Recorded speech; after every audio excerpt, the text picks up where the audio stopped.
hari kalian menyenangkan. Salam sehat, salam semangat belajar. Ketemu lagi bersama Bu Ika pada tema 5 wirausaha, subtema 2 usaha di sekitarku, pembelajaran 6. Tujuan belajar kita kali ini yang pertama, kita akan mengidentifikasi sikap tanggung jawab terhadap kegiatan wirausaha. Yang kedua, kita akan menceritakan riwayat hidup secara benar. Anak-anak, setiap pemilik wirausaha bertanggung jawab terhadap kualitas barang yang diproduksinya. Sikap tanggung jawab dapat mengantarkan suatu wirausaha ke gerbang kesuksesan dan bisa berkembang pesat. Oleh karena itu, setiap pemilik wirausaha harus senantiasa melaksanakan tanggung jawabnya. Sikap tanggung jawab yang sebaiknya dilaksanakan seorang pemilik wirausaha yang pertama, menghasilkan barang yang memenuhi persyaratan dagang, tidak merugikan pembeli. Yang kedua, selalu menjaga dan meningkatkan kualitas barang. Barang yang dijual harus memiliki kualitas yang bagus. Yang ketiga, menciptakan kemasan barang yang unik dan akan selalu diingat oleh konsumen. Yang keempat, melakukan inovasi terhadap kemasan dan isi agar tidak ketinggalan zaman.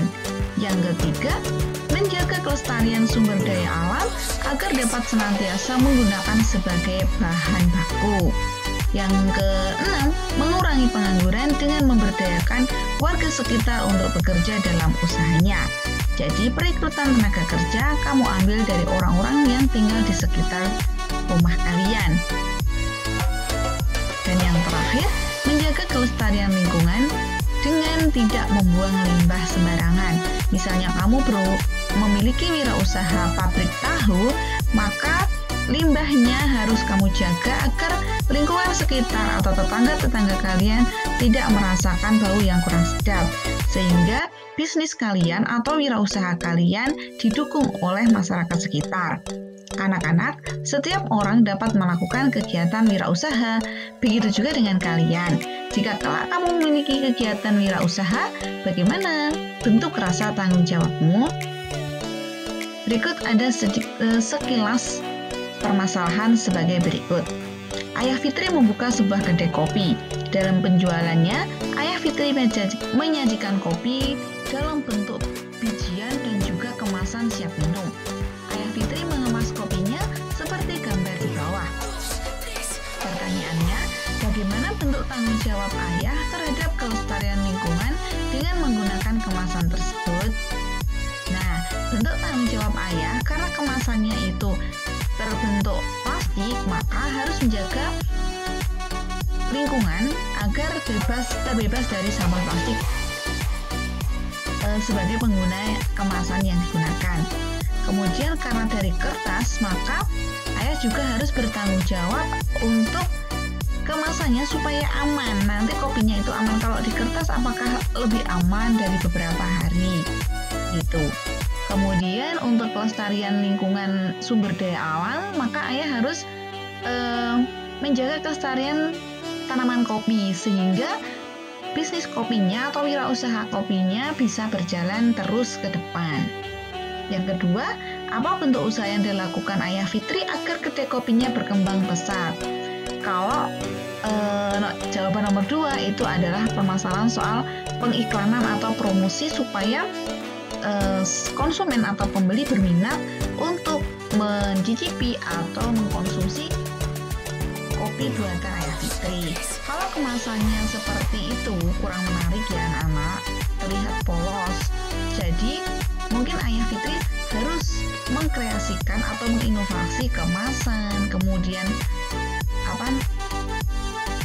model minumannya, misalnya kopi siap sajinya untuk tahan lama atau kopi siap saji yang dingin begitu. Kemudian kalau untuk kopi siap saji yang hangat bisa disajikan dalam varian yang menarik sehingga pembeli itu nanti akan antusias, akan semangat. Untuk kemasan plastiknya dibuat seperti memakai plastik, kemudian kemasannya yang tahan lama, sehingga barang yang di dalamnya atau kopi-kopinya itu tidak expired atau tidak kadaluarsa. Kemudian kalau Ayah Fitri mau mengekspor atau menjual ke luar negeri kopinya, maka bisa dikemas lebih transparan sehingga orang bisa melihat isi dari barang yang dijual. Bagus atau tidak itu kelihatan kalau plastiknya transparan ya. Kemudian untuk kopi siap saji tapi yang tahan lama gitu, bisa dikemas dalam botol, kemudian dalam kaleng juga. Jadi bisa disajikan hangat, nanti kita harus menghangatkan. Kemudian kalau disajikan dingin kita tinggal naruh kulkas. Tapi ini juga ada batas expirednya, maka Ayah Fitri juga bertanggung jawab untuk keamanan konsumen atau pembeli ketika mengkonsumsi kopinya. Nah, anak-anak, sekarang kita akan berbicara tentang riwayat hidup atau CV. CV itu singkatan dari Curriculum Vitae. Curriculum Vitae merupakan tulisan yang berisi informasi detail atau lengkap mengenai diri sendiri. Tulisan tersebut dibuat untuk membantu orang lain agar lebih mudah mengenal jati diri kita atau jati diri pembuat daftar riwayat hidup tersebut. Adapun informasi yang umumnya ditulis dalam daftar riwayat hidup, yang pertama itu jati diri. Jati diri itu isinya tentang diri kita sendiri dari tempat tanggal lahir. Nama dulu ya, nama, tempat tanggal lahir, hobi, kemudian tinggi badan, dan yang lain. Kemudian yang kedua, riwayat pendidikan, yaitu pendidikan yang sudah kita tempuh dari awal sampai akhir, yang sudah kita selesaikan. Yang ketiga, riwayat pekerjaan. Nah, ini cerita atau riwayat ini pertama kali kerja sampai terakhir kerja dari tahun ke tahun. Kemudian yang kelima, keterampilan atau kemahiran, yaitu kemampuan yang kita miliki.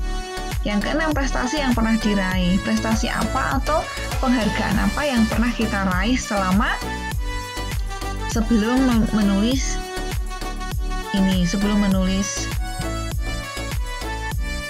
daftar riwayat hidup. Nah, ini adalah contoh daftar riwayat hidup yang di buku sudah ada, anak-anak tinggal memahaminya. Anak-anak, daftar riwayat hidup itu sangat penting ya untuk memperkenalkan diri kita kepada orang lain atau instansi atau perusahaan yang kita tuju. Kita tujuannya kan mau melamar pekerjaan begitu.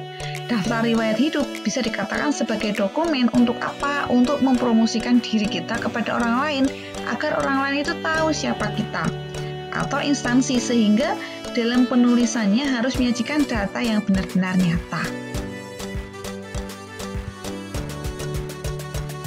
Sekian dulu pembahasan materi kita pada pertemuan kali ini, anak-anak. Selamat belajar dari rumah, tetap semangat, tetap terapkan protokol kesehatan, jaga diri dan lingkungan. Semoga bermanfaat dan bisa membantu proses belajar kalian dari rumah. Terima kasih. Wassalamualaikum warahmatullahi wabarakatuh.